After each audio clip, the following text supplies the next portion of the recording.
Hello, kamusta at welcome back sa aking channel. May napansin ka ba sa buhay na minsan mas mabigat pa yung galit kaysa sa mismong nangyari? Yung tipong matagal na dapat tapos ang usapan, pero sa loob mo parang inuulit-ulit pa rin ng isip mo. Parang may replay button ang utak mo. Kahit matagal na, kahit ilang taon na ang lumipas, nandun pa rin yung kirot. Siguro naranasan mo na rin. Yung may taong nakasakit sa'yo. Maaaring kaibigan, kapamilya, o taong minahal mo. Sabi nila, time heals all wounds. Pero minsan, kahit lumipas ang panahon, parang may naiwan pa ring bigat sa dibdib. At kapag naiisip mo sila, parang bumabalik lahat yung galit, yung sakit, yung tanong na, bakit nila ginawa yun sa akin? Normal lang yan. Tao tayo eh. Hindi naman tayo bato na walang pakiramdam. Kapag nasaktan tayo, natural na magalit. Natural na magtanim ng sama ng loob. Pero alam mo ba kung ano ang kakaiba? Yung galit na hawak mo, kadalasan hindi naman yung taong nanakit ang nahihirapan. Ikaw, parang may daladala kang mabigat na bag araw-araw. Kahit hindi mo naman kailangan, ikaw lang ang napapagod. Kaya sa video na ito, pag-uusapan natin ang isang bagay na simple pakinggan pero napakahirap gawin. Ang pagpili ng pagpapatawad sa halip na galit. Hindi ito tungkol sa pagiging mahina. Hindi ito tungkol sa pagpayag na ulitin ng ibang tao ang mali nila. Ang totoo, minsan ang pagpapatawad ang pinakamalakas na desisyon na kaya mong gawin bilang isang tao. Pag-uusapan natin kung bakit napakahirap bitawan ng galit. Kung paano ito unti-unting nakakaapekto sa buhay mo kahit hindi mo napapansin. At kung paano mo sisimulan ang proseso ng pagpapatawad nang hindi mo pinipilit ang sarili mo. Kasi aminin natin, hindi naman overnight nangyayari yan. Hindi yan parang switch na i-off mo lang. Pero may paraan para dahan-dahan mong pakawalan ng galit na matagal mo nang dinadala. Ngayon isipin mo muna ito. May dalawang tao na parehong nasaktan, parehong niloko, parehong ginawa ng mali. Pero magkaiba ang naging buhay nila pagkatapos. Yung una pinili niyang kumapit sa galit. Lagi niyang kinukwento yung nangyari. Lagi niyang pinapaalala sa sarili niya kung gaano siya nasaktan. At habang tumatagal parang nagiging parte na ng pagkatao niya yung galit na yon. Lahat ng bagong tao sa buhay niya, tinitingnan niya na agad na may duda. Lahat ng sitwasyon, parang may takot. Hindi na siya ganon kasaya tulad ng dati. Yung pangalawang tao, nasaktan din, umiyak din, nagalit din. Pero sa isang punto, napagod siya sa bigat na dala ng galit. Napagtanto niya na kung patuloy niyang hahawakan yung sakit, siya lang ang patuloy na masasaktan. Kaya dahan-dahan niyang pinili na magpatawad. Hindi dahil karapat-dapat yung taong nanakit sa kanya. Hindi dahil nakalimutan na niya ang nangyari. Pinili niyang magpatawad dahil gusto niyang maging malaya. At doon nagsisimula ang malaking tanong, kanino ba talaga para ang pagpapatawad? Para ba sa taong nanakit o para sa sarili mo? Kung tutuusin, maraming tao ang ayaw magpatawad dahil pakiramdam nila parang nanalo yung taong gumawa ng mali. Parang kapag nagpatawad ka, ibig sabihin okay lang yung ginawa nila. Pero sa totoo lang, hindi ganun ang ibig sabihin ng pagpapatawad. Ang pagpapatawad ay hindi paglimot. Hindi rin ito pagpayag na ulitin ng iba ang mali nila. Ang pagpapatawad ay isang desisyon na hindi mo nahahayaang kontrolin ng galit ang buhay mo. Isipin mo na parang may hawak kang mainit na uling. Galit ka sa isang tao kaya hinahawakan mo yung uling para ihagis sana sa kanya. Pero habang hinihintay mo ang tamang oras para ihagis yun, ikaw ang nasusunog. Yun ang galit. Habang hawak mo siya, ikaw ang unti-unting nasasaktan. At minsan, hindi mo napapansin kung gaano kalaki ang epekto nito sa buhay mo. Kapag matagal mong kinimkim ang galit, nagiging mas maikli ang pasensya mo. Mas mabilis kang ma-stress. Mas madaling masira ang araw mo kahit maliit na bagay lang. May mga tao pa nga na kahit matagal na ang nangyari, dala pa rin nila ang galit na yon hanggang sa pagtanda nila. Hindi na nila maalala ang lahat ng detalye ng nangyari. Pero nandun pa rin yung sama ng loob. Parang sugat na matagal ng sarado pero hindi pa rin gumagaling sa loob. Kaya minsan kailangan nating tanungin ang sarili natin ng isang simpleng tanong. Gusto ko bang manatiling bihag ng nangyari sa akin? O gusto kong magsimula ulit na mas magaan ang pakiramdam? Hindi madali ang sagot sa tanong na yan. Lalo na kung malalim ang sugat na iniwan ng ibang tao. May mga sakit na hindi kayang ipaliwanag ng simpleng salita na magpatawad ka na lang. Pero dito pumapasok ang unang mahalagang bagay na kailangan nating maintindihan tungkol sa pagpapatawad. Hindi ito tungkol sa kanila. Tungkol ito sa iyo. Kapag pinili mong magpatawad, hindi mo binibigyan ng award ang taong nanakit sa iyo. Hindi mo sinasabing tama ang ginawa nila. Ang sinasabi mo lang ay ito, ayoko nang dalhin ang galit na ito habang buhay. At may kakaibang kapayapaan na dumarating kapag dumating ka sa puntong iyon. May kilala akong matandang lalaki noon na lagi niyang sinasabi, ang galit ay parang utang na ikaw lang ang nagbabayad. Napaisip ako doon kasi totoo naman. Kapag galit ka sa isang tao, ikaw ang nawawalan ng tulog. Ikaw ang na-stress. Ikaw ang nagdadala ng bigat. Samantalang yung taong kinagagalitan mo, malamang tulog lang ng mahimbing sa bahay nila. Medyo ironic, di ba? Ikaw ang nasaktan, pero ikaw pa rin ang patuloy na nahihirapan dahil sa galit. Kaya minsan kailangan nating maging tapat sa sarili natin. Hindi lahat ng laban kailangang ipaglaban habang buhay. May mga laban na mas matalino kung bibitawan mo na lang. Hindi dahil natalo ka, kundi dahil pinili mong manalo sa ibang paraan. At dito pumapasok ang isang bagay na madalas hindi pinag-uusapan kapag tungkol sa pagpapatawad. Kailangan mong tanggapin na hindi lahat ng tao ay magiging taong inaasahan mo. May mga taong akala mo kakampi mo, pero sila pala ang mananakit sa'yo. May mga taong akala mo magpapahalaga sa'yo, pero darating ang araw na ipaparamdam nila na hindi pala. Masakit yun, walang duda, pero bahagi yun ng pagiging tao. Ang problema, kapag hindi mo tinanggap ang realidad na iyon, patuloy kang mabubuhay sa galit. Patuloy mong iisipin na hindi nila dapat ginawa yon, paulit-ulit.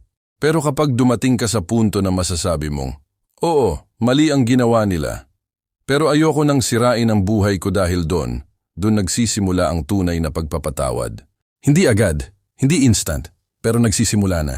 At minsan, ang unang hakbang ay hindi agad pagpapatawad sa ibang tao, kundi pagpapatawad sa sarili mo. Kasi aminin natin, maraming tao ang galit hindi lang sa taong nanakit sa kanila. Galit din sila sa sarili nila. Galit dahil nagtiwala sila. Galit dahil pinayagan nilang mangyari yon. Galit dahil pakiramdam nila naging mahina sila. Pero teka lang, kung may kaibigan kang dumaan sa parehong sitwasyon, sasabihin mo ba sa kanya na mahina siya? O sasabihin mo na natural lang na masaktan kapag nagtiwala ka sa maling tao? Minsan masyado tayong mahigpit sa sarili natin. Kaya bago mo pa tuluyang matutunan ang magpatawad sa ibang tao, may isang mahalagang hakbang na kailangan mong harapin. At iyon ay kung paano mo haharapin ang sarili mong puso kapag puno pa ito ng galit. Kapag pinag-uusapan ang pagpapatawad, ang unang reaksyon ng marami ay ganito. Madali lang sabihin yan, pero hindi mo alam ang ginawa nila sa akin. At alam mo, totoo naman yon. Hindi natin pwedeng i-compare ang sakit ng bawat tao. May sugat na maliit lang pero masakit pa rin. May sugat na sobrang lalim na parang hindi na kayang hilumin ng panahon.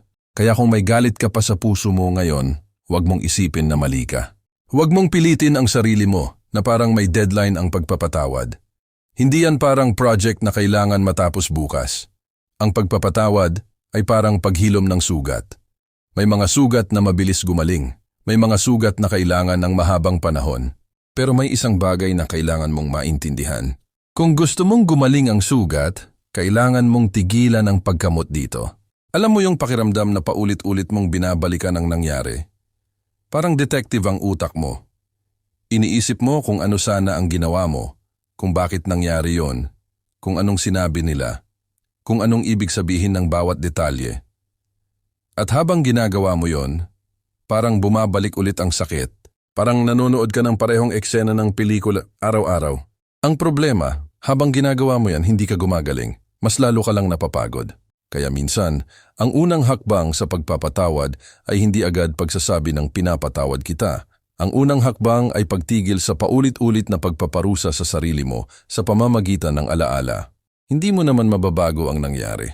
Kahit ilang beses mo pa itong balikan sa isip mo, hindi na ito mababago. Pero may magagawa ka sa kung paano ka magpapatuloy. May isang kwento na narinig ko dati na hanggang ngayon tumatak sa isip ko. May isang matandang babae na matagal na galit sa kanyang kapatid dahil sa isang away tungkol sa mana ng lupa. Ilang dekada silang hindi nag-usap. Pareho silang matigas ang ulo. Pareho nilang pinanghawakan ng galit. Pagdating ng pagtanda nila, may nagtanong sa matandang babae kung bakit hindi pa rin niya kinakausap ang kapatid niya. Ang sagot niya, sanay na akong galit. Napaisip ako doon. sanay na siyang galit. Ibig sabihin, naging parte na ng buhay niya ang galit. Parang normal na lang. Pero tanungin natin ang sarili natin. Gusto ba talaga nating umabot sa puntong sanay na tayong galit? Yung parang automatic na reaction na ng puso natin ang magkimkim ng sama ng loob? Kasi kapag naging ganun ang puso ng tao, unti-unti nitong sinasara ang sarili niya sa kapayapaan. At minsan hindi natin napapansin na habang pinaparusahan natin ang taong nanakit sa atin sa isip natin, pinaparusahan din natin ang sarili natin. May isang simpleng analogy na gusto kong ibahagi sa'yo. Isipin mo na parang may taong nagtapon ng basura sa harap ng bahay mo. Galit na galit ka syempre. Pero imbes na itapon ang basura, pinili mong itago ito sa loob ng bahay mo para maalala mo kung gaano sila kawalang respeto. Araw-araw nakikita mo yung basura. Araw-araw naaamoy mo. Sino ang mas nahihirapan? Ikaw. Ganon din ang galit. Yung ginawa nilang mali ay parang basurang iniwan nila sa buhay mo. Pero kung patuloy mo itong itinatago sa puso mo, ikaw ang patuloy na naaapektuhan. Kaya minsan kailangan nating magdesisyon, hindi dahil deserve ng ibang tao ang kapatawaran, kundi dahil deserve natin ang kapayapaan. At dito pumapasok ang isang mahalagang bagay na madalas hindi naiintindihan ng marami. Ang pagpapatawad ay hindi nangangahulugang kailangan mong bumalik sa dati. Hindi ibig sabihin na kapag pinatawad mo ang isang tao, kailangan mo ulit silang pagkatiwalaan. Hindi ibig sabihin na kailangan mo ulit silang papasukin sa buhay mo. Magkaiba ang pagpapatawad at pagtitiwala. Ang pagpapatawad ay para sa puso mo. Ang pagtitiwala ay para sa proteksyon ng buhay mo. May mga taong pwede mong patawarin, pero hindi mo na kailangang ibalik sa parehong lugar sa buhay mo. At okay lang yon. Hindi yun pagiging masama. Hindi yun pagiging mapagmataas. Ibig sabihin lang nun natuto ka. Minsan, iniisip ng iba na ang pagiging mabuting tao ay nangangahulugan na lagi kang magbibigay ng second chance. Pero ang totoo, ang pagiging mabuting tao ay marunong ding maglagay ng hangganan. Pwede mong sabihin sa puso mo, pinapatawad kita sa ginawa mo. Pero pwede mo ring sabihin sa sarili mo, hindi ko nahahayaang mangyari ulit iyon. At sa totoo lang, yun ang isa sa pinakamalakas na anyo ng pagpapatawad. Yung kaya mong pakawalan ng galit nang hindi mo kinakalimutan ang aral. Dahil sa buhay, ang sakit ay minsan nagiging guro natin. May mga taong dumaan sa buhay mo hindi para manatili, kundi para turuan ka ng isang mahalagang leksyon tungkol sa sarili mo.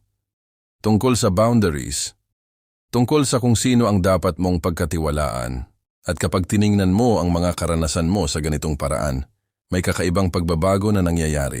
Unti-unting nababawasan ang galit.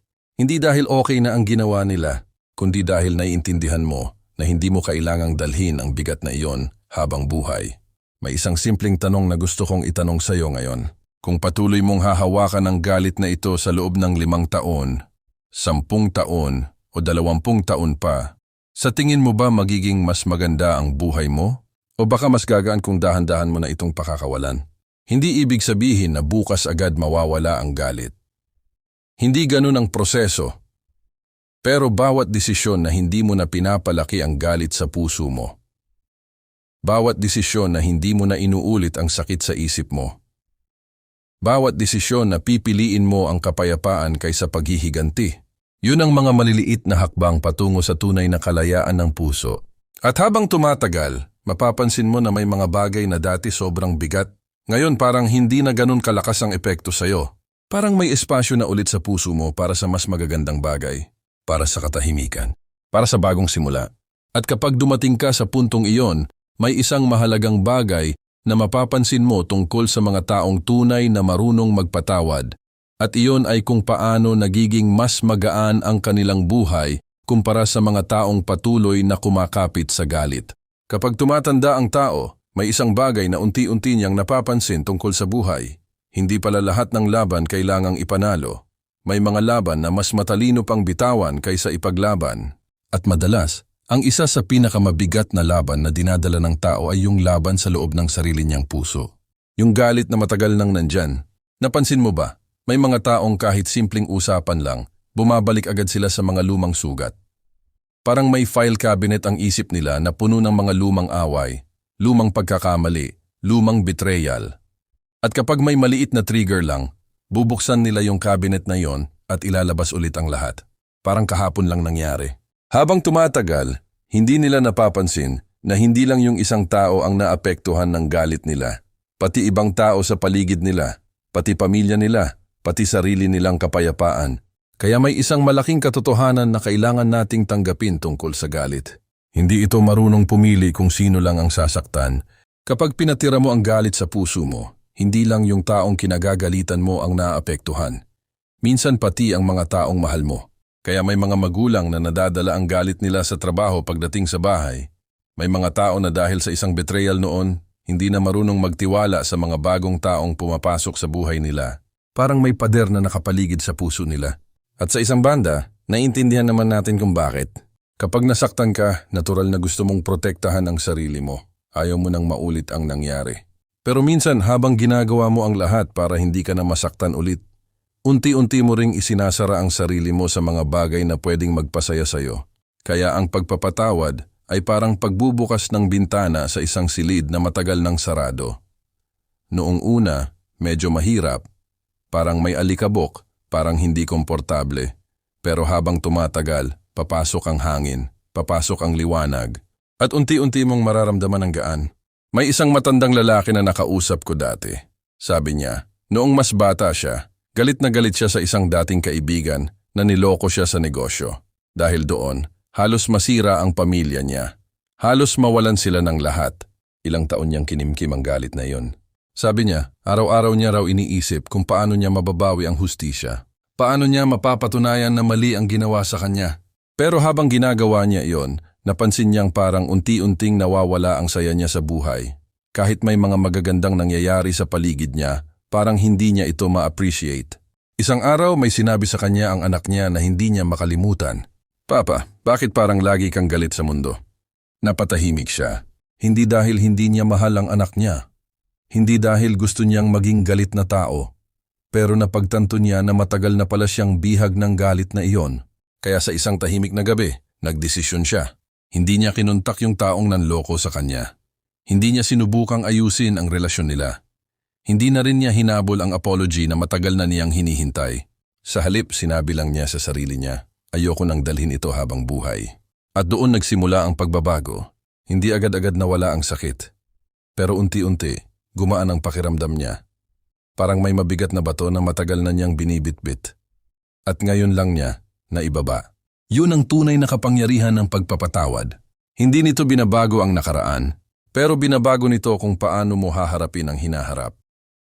At kapag pinili mong magpatawad, may isang kakaibang bagay na mangyayari sa buhay mo. Mas nagiging malinaw ang isip mo. Mas nagiging mahinahon ang puso mo. Mas nagiging magaan ang pakiramdam mo sa araw-araw.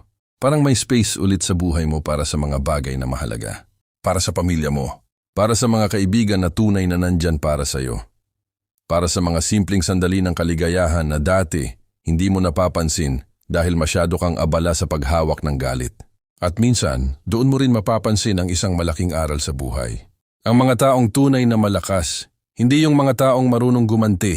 Ang mga tunay na malakas ay yung mga taong marunong bumitaw. Kasi madaling magalit. Kahit sino kayang gawin yon. Pero ang magpatawad, iyon ang nangangailangan ng tunay na lakas ng loob. Kaya kung may galit ka pa sa puso mo ngayon, huwag mong isipin na kailangan mo itong mawala agad. Bigyan mo ang sarili mo ng oras, bigyan mo ang sarili mo ng pag-unawa. Pero huwag mong kalimutan na may mas magaan na paraan para mabuhay. Yung buhay na hindi mo kailangang dalhin ang bigat ng galit araw-araw. Yung buhay na mas may puwang para sa kapayapaan. At kung may isang bagay kang pwedeng simulan ngayong araw, kahit maliit lang, baka ito na yon. Subukan mong tanungin ang sarili mo. Ano kaya ang pakiramdam kung hindi ko nahawak ang galit na ito? Baka sa tanong na yon magsimula ang pagbabago. At kung may bahagi ng video na ito na tumama sa puso mo, gusto kong marinig ang kwento mo. Ibahagi mo sa comments kung ano ang karanasan mo tungkol sa pagpapatawad. Minsan, ang kwento ng isang tao ay nagiging lakas para sa ibang tao na dumadaan sa parehong sitwasyon. Kung nakatulong sa iyo ang pag-uusap na ito, huwag mong kalimutang i-like ang video at mag-subscribe sa channel. Marami pa tayong pag-uusapan dito tungkol sa buhay, sa relasyon, at sa mga bagay na makakatulong para maging mas matatag at mas payapa ang ating puso. At bago tayo maghiwalay, tandaan mo ito. Hindi mo kontrolado ang lahat ng mangyayari sa buhay mo. Hindi mo rin kontrolado ang mga desisyon ng ibang tao. Pero may isang bagay na palaging nasa kamay mo, kung paano ka magpapatuloy. Kung pipiliin mo ang galit o pipiliin mo ang kapayapaan. At minsan ang pinakamagandang desisyon na magagawa mo para sa sarili mo ay ito, ang piliin ang pagpapatawad para sa sarili mong kalayaan.